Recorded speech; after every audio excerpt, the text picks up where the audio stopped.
Hey guys, how's it going? It's Henry, and in today's video I want to talk about Airbnb stock and another stock that is going to have fantastic options for you to buy as well as fantastic options for you to sell, especially right now in this market environment. It's very difficult to actually figure out which stocks do I pick. Should I pick a risky stock? Is the market going to pull back up? Is the market going to continue to be bearish? Well, in today's video I want to show you two stocks that I believe are a fantastic value regardless of the market due to their fundamentals, due to their awesome business model, and due to technical analysis.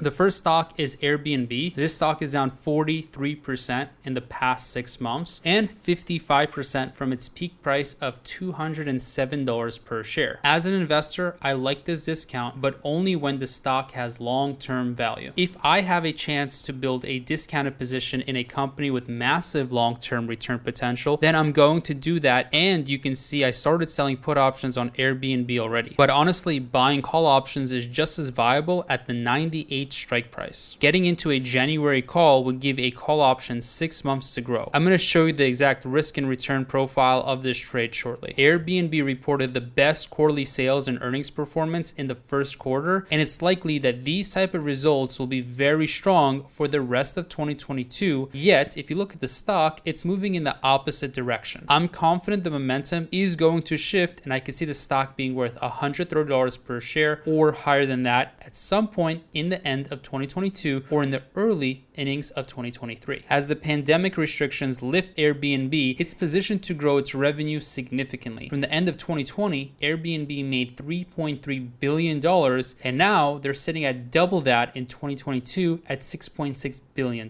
Brian Chesky, the CEO, has started this company with no money, and actually he sold cereal boxes to raise enough money to pay off his credit cards from his startup expenses. All the angel investors in Silicon Valley refused to invest in his idea. He couldn't raise any money, and he was very close to failing on Airbnb until Y Combinator, a very famous investment group, finally gave him the funds, and the rest was basically history. He realized there's opportunity in individuals renting out their homes. While most people thought that this would be a crazy idea because who wants a stranger in their home? But those ideas were wrong, and Airbnb has gotten so successful, in fact, that people blame Airbnb for the rise in housing costs across the United States. That's because short-term rentals for 3 days add up to a lot more than charging per month. So if you wanted $2,000 per month in rent for a studio in Manhattan, but you can get $600 for 3-night weekends, then you make $2,400 a month, and your place is free during the week. There's also something called Airbnb Arbitrage, which I found very interesting as I was researching the options on Airbnb, and this made me even more bullish about the stock's long-term picture. Imagine this: there's a whole industry or space out there of people contacting landlords to rent and then to place their real estate on Airbnb with their permission to sublet. Not everyone allows subletting, but if they do, someone can take that same lease for $2,000 a month, and instead of $2,400 in Airbnb sales, they could actually improve and increase the value with photos and additions. Then they could rent out the Airbnb, making $3,000 per month, and automate it while paying $2,000 per month in rent. I've also seen high-end Airbnbs in Italy, France, California, and these go up to $10,000 or more per night. I mean, look at how beautiful some of these are. And let me explain to you the economics of these beautiful places or the not so beautiful places, like just a room that you can sublet on Airbnb. Because at the end of the day, Airbnb doesn't really care. They are just the middleman. That's because Airbnb just takes a service fee whenever you list and a listing gets booked. And every time a listing gets booked, that service fee is basically an 80% gross profit margin for Airbnb's business. This is what makes Airbnb very similar to Uber, and this is how Brian Chesky and the rest of the co-founders have become billionaires so quickly. That means that they're going to keep scaling their business into foreign countries and growing worldwide because there's no cost to listing and expansion. The risk is on the host, and the demand comes from the travelers and other local people staying in those Airbnbs. I sold puts on Airbnb because I want to run the wheel strategy. That's my favorite strategy that I teach my Discord members. Let's jump in and look at Airbnb options closer for a few different strike strikes and dates. Here's the Airbnb option that I sold. I sold the 81 put option yesterday, and so far I'm up $36. I sold 2 contracts and my break-even price is $80.27. That's a ridiculously low price, and this is a very safe option. This is a medium account trade, which does require you to have about $16,000. But because not everyone has $16,000, I'm also going to show you buying call options. Buying call options is way cheaper and it's not going to cost as much. However, you can obviously lose what you pay for that call option. But I'm very bullish on Airbnb. So looking at Airbnb, the stock is currently trading for $96. I want to take a look at the 98 strike price for Airbnb. So I mentioned I was looking at the 98 strike price for January 20, but that's going to be moved up to the 100 strike price because I was looking at the weekly options. So for the 100 strike price, which is still very similar to the 98 strike price, right? All I'm really looking for is an option that is very close to the money, because I believe Airbnb stock can be about $130 per share by this time frame. Then buying a call option with a break even of $116 is going to be a double on your money. And that's because $130 minus the strike price is $30, and you're only paying $16 here. So you're basically able to turn $16 into $30 if Airbnb goes to $130 per share by January 20, 2023. So at that point, that's going to be about 6 months from now. In about 6 months, you have a double on your money. That's obviously a very high return, and that beats any of the biggest investors out there like Warren Buffett or Cathie Wood or any other investor out there. And that's because buying call options is inherently a bit more risky. In fact, a lot more risky than just buying shares of the stock. So there's a few ways that I would go about this, and there's a number of option strategies that I would run on Airbnb. The first one, as you saw, was just selling put options. Now, for selling put options, I would be comfortable selling a put option 1 week out, 1 month out, and in fact would be very comfortable selling a put option that's a little bit more long-term in nature. And that's because let's take a look at the January 2023 put options. I want to start off with put options because when you sell a put option, essentially you're able to acquire shares of the stock below what it's trading for right now. So selling a put option, if you look at the 85 strike, it's going for $10. That's over a 10% return in about 6 months. In fact, it's probably a 12 to 13 or 14% return. So this is about a 30% annualized return. So if you're to do this on an annual basis, 30% is a very good figure. Now, what I will say is this does require a lot of money. So what you can also do, and I have a video on this in my description, is you can also sell put credit spreads. So rather than selling the 85 strike, let's say that you don't have $8,500. Well, if you have a small portfolio, what you can do is you can still sell the 85 strike. However, now you can reduce the cost that you have to fork up front, because again, $8,500 could be a lot of money, especially if you're trading with, $3,000 or $4,000. So instead, if you go to buy a put option and you buy a put option lower than the 85 strike, say at the 80 strike, now you're only going to risk a fraction of what you were risking before. In fact, it's such a small fraction, it's $307. Now, for this position right here, you're actually going to collect $193 worth of profit, and you're risking $307. Now, the only time that you would actually lose on this position is if Airbnb went below $85. That makes this an awesome position because so long as Airbnb doesn't fall below 85, this put credit spread is going to be profitable. And selling a put credit spread is also awesome because it's very beginner friendly. The beginner friendly part comes in the form of collateral, not so necessarily in the form of the option strategy itself, because it does include 2 options. This is a little bit more complicated than just your standalone buying a call option, which I'm also going to show you momentarily. But selling a put credit spread is just a little bit more complicated because you're dealing with 2 different options. So let's say that you wanted to close this option. Well, what you can do is you can actually close this option as a standalone entity itself. And what I mean by that is most brokers will just allow you to close a position. So let's say it's in the future right now and we waited 3 months and Airbnb stock is still around $97 per share. It hasn't really done too much. Well, what's going to happen in about 3 months if Airbnb stock didn't really do too much is this put credit spread is actually going to be worth money for you because it's going to decay. It's not going to be worth as much. So you may see a profit of say $100 out of $190. At that point, you may wish to close this position and just take the profit and roll this into a different trade. Or you may decide that you want to keep holding for another 3 months and collect the rest of the $90. It's really up to you. For me, I like to hold until expiration, or at least until closer to expiration, especially when I'm selling options. Now, when I'm buying options, it's a whole different story because when I'm buying options, and I bet you can relate to this, if the option doesn't go in your favor, then you can lose the money that you pay for the option. And oftentimes the stock will do nothing, or it might go into your profit range, but then it goes back out of your profit range. And that is so frustrating. So what I like to do is I like to enter a position and have a mindset of when I want to get out before I get in. So let me show you what an example looks like there. So I'm going to get out of the put options right here. I'm going to go back to buying a call option. I'm still going to use the January 20, 2023 2023 expiration date. So now say that I bought the $100 strike here, and it's worth about $16.90.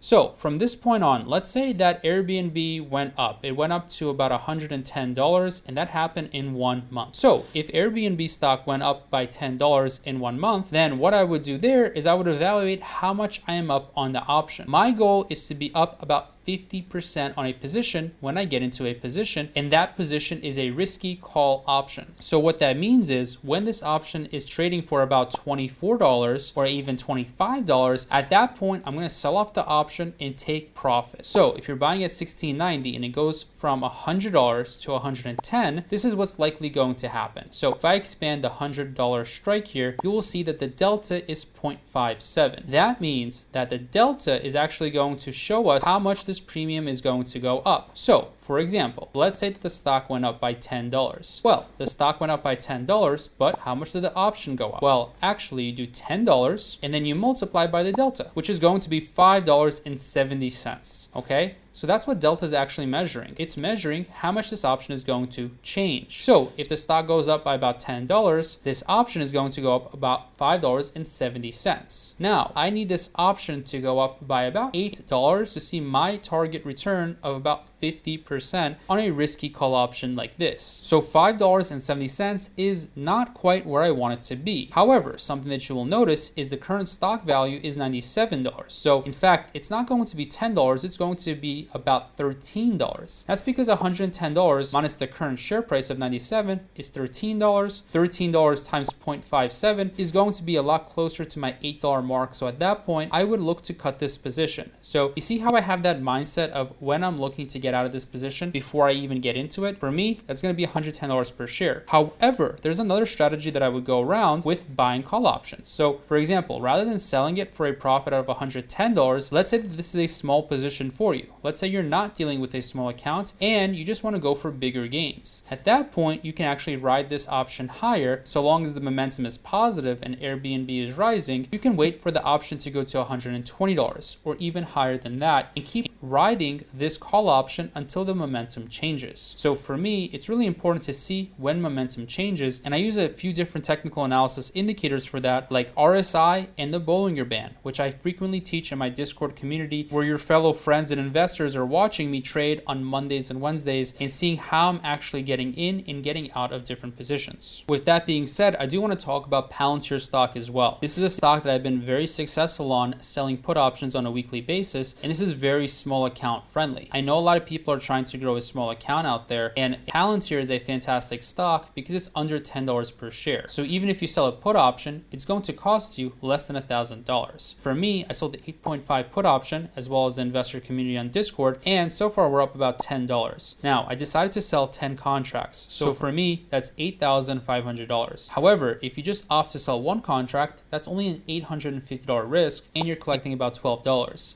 Now, that may not seem like a lot, but that's actually over 1.5% or thereabouts. So if you're collecting 1.5% for less than 2 weeks, that's about 3% or more per month, which is going to annualize to about a 40% gain on a yearly basis. Now, I know it's not as attractive as becoming a millionaire overnight, but a 40% gain is a very attractive return, especially when you compound it year in, year out over a 10-year period. You're going to become a very wealthy person if you can maintain that rate of return. It's a very high return, and it actually doubles that of Warren Buffett's performance with Berkshire. Now, if you take a look at my history, this is exactly what myself and my students are doing. We're selling put options on Palantir every single week at $8.50. So you can literally see right here how I collected $200 on selling puts on Palantir. So these are the two top stocks that I would be buying and selling options on right now in this market environment. Smash that like button. It's really appreciated. And check out that first link in the description for a free call with me or someone on my team to learn more about my coaching.